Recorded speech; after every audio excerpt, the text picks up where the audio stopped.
So deal number 2 that I've bought is the 6 flats, 2 shops in Stoke, GDV somewhere around 530,000, purchase price around 300,000, and the trick and the challenges that I'll be faced to deal with are 2 shops that are empty, that was advertised as rented, but they're empty.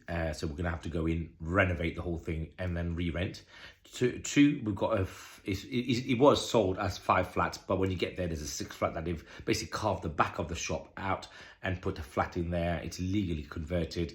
I don't think it's a good standard, and personally, I'm probably gonna get rid of it. And sadly, we have to work with the tenant that's there at the moment to try and rehouse him, because I don't think it's fair to keep people in that kind of condition unless we can actually work. So I've already contacted the planning department and the housing officer to see whether we can, if at all, upgrade the standards and actually make sure it's safe for him to be there. So that's the sort of deals that we then have to work with. We're going to renovate some of the flats above, nothing crazy, again, liquor paint, carpets, maybe some bathroom taps and stuff. So, and the idea being that 300 grand on entry, and each flat will revalue around 80 grand. So that's 5 flats at 80 grand, 400 grand, 2 shops renting at £1,000 per month, which is 12 grand a year, which gives us about a 120 grand worth of GDV on the shop. So 400 plus 120, 520. Again, the idea is the minute that people start to understand that, oh my God, I've got to do things, it's a bit more risky, there's a lot of work to be done here,